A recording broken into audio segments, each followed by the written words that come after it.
రాము గారు, మీకు బాహుబలి అంత నచ్చి ఒక 10 ట్వీట్లు పెట్టారా?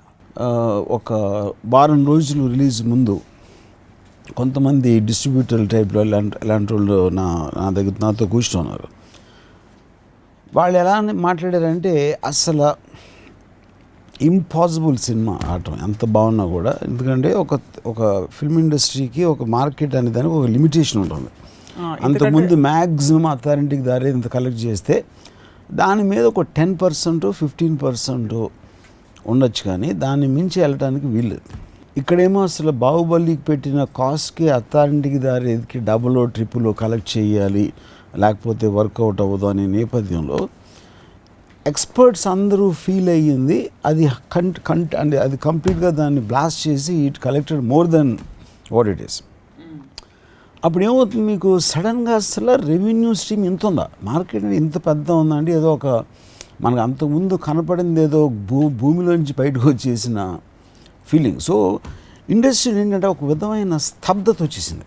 ది జస్ట్ లైక్ స్టిల్, అసలు అర్థం అవ్వట్లేదు వాళ్ళకి. అంటే ఒక అర్త్క్వేక్ వచ్చిన తర్వాత ఒక స్టిల్ అయిపోతారు కదా, అందరూ కదిలితే ఏమన్నా కదులుతుందా, అసలు మన డెసిషన్ ఏం తీసుకోవాలి, ఏం సినిమా తీయాలి, ఎలా తీయాలి. బాహుబలిని చూసిన కళ్ళతో నెక్స్ట్ ఇంకో సినిమా వస్తే అది ఎట్లా కనపడుతుంది అనే ఒక టెన్షన్ వచ్చేసింది. కానీ ఎక్కడి నుంచి వచ్చిందంటే రెవెన్యూ స్ట్రీమ్ సడన్ గా? అంటే ఎక్కువ మంది సినిమాలు చూసారు కదా, ఇప్పుడు థియేటర్లు అన్నీ ఉంటాయి. I think one reason is, ఒక బాహుబలి నేను ఇప్పుడే కాదు, నేను 4-5 months ముందు కూడా నేను ఒకసారి ట్వీట్లో ఏం చెప్పానంటే, బాహుబలి సినిమా కాదు, ఈవెంట్ అది. అంటే ఒక 12 ఏళ్ళకి ఏదో పుష్కరాలు ఏదో వస్తాయి, అలాంటప్పుడు వచ్చినట్టే బాహుబలి లాంటి film will come once in a life time.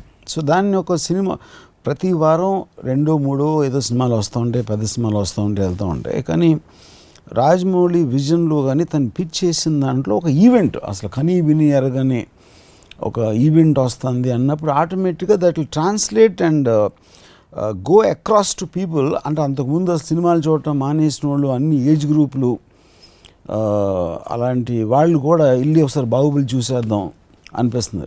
That is the proof of actually what happened. What do you think is the reason? Is it big is beautiful అంటారా ఇక్కడ ఈ కేసులో, ఆర్ ఇస్ ఇట్ రాజమౌళి గారి effect అంటారా, లేకపోతే ప్రభాస్ ఎఫెక్టా, లేకపోతే graphics ఎఫెక్టా, ఏమిటంటారు? I think it's Rajamouli's vision, intention.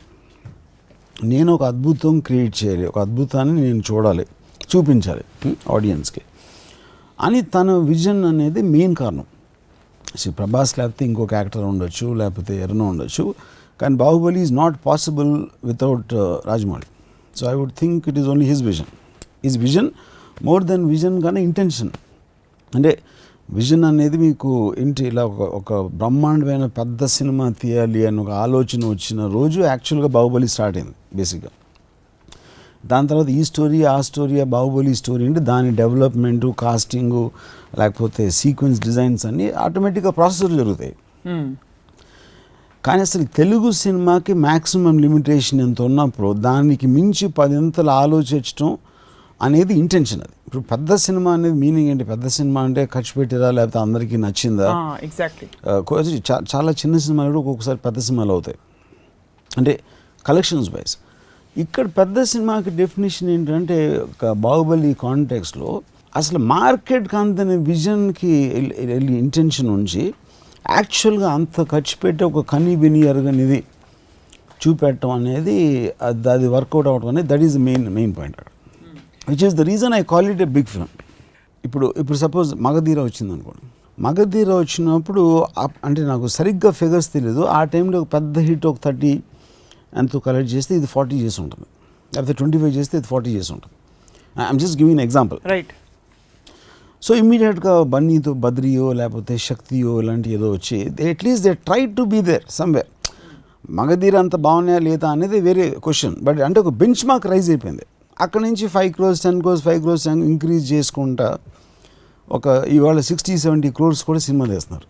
కానీ ఇక్కడ ఏమైంది, బాహుబలి అసలు చేయటమే 200 crores సినిమా అనేది, మీరు ఆ బెంచ్ మార్క్ అనేది అంత పైకి వెళ్ళిపోతే రేపొద్దున ఏ హీరో అయినా సినిమా స్టార్ట్ చేయాలంటే ఒక 70 కోట్ల సినిమా అనేది చిన్న 5D సినిమాలో కనిపిస్తుంది అది. రాజమౌళి గారి మైండ్లో ఏముండి ఉంటుంది అంటే మీ understanding of directors film makers temperament అంటే ఇంత పెద్ద సినిమా ఆయన తీసాక ఆయన ఇంకా పెద్ద సినిమా తీయాలి నెక్స్ట్. ఇక్కడ 2 పాయింట్స్ సార్. ఇప్పుడు Rajamouli even if you take his record Magadheera తర్వాత ఇంకా పెద్ద సినిమా దిగున్న మర్యాద రామన్న, దాని తర్వాత concept film. So I think on his sincerity and his ability to entertain, I don't think he depends solely upon so-called big films, you know. But now opinion lo, after Bahubali, I don't think he should do a small film, you know. దాని కారణం ఏంటంటే ఎవరి మా లైఫ్లో అయినా పోయేది time ఒకటే. The only thing which is give and the kind of sincerity and the time it takes. ఇప్పుడు బాహుబలికి వచ్చిన నేషనల్ ఇంటర్నేషనల్ రికగ్నిషన్ కానీ దాని కమర్షియల్ సక్సెస్ కానీ I personally believe he can make 1,000 crore film actually. PK అనే cinema 600 కోట్లు collect చేసింది on a first run almost, you know.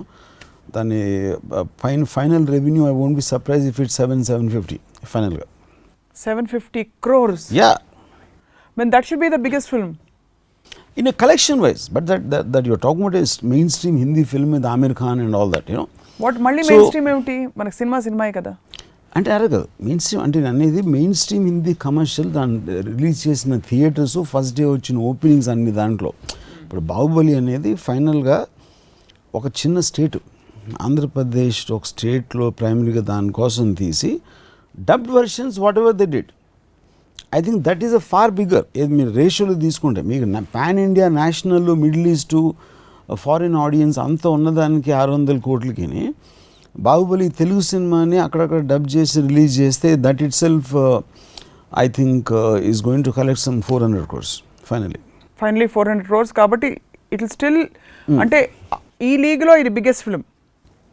Yeah, no doubt about it అంటే ఎవ్రీథింగ్ ఈజ్ యా. సో ఇప్పుడు రేపొద్దున్న పీకే లాంటి స్ట్రక్చర్డ్ ఫిల్మ్ 600 చేస్తే బాహుబలి లాంటి సినిమా ఆమిర్, షారుఖ్, సల్మాన్ లాంటి స్టార్స్తో తీస్తే I don't think it be surprising at all if it collects 1,000 crores.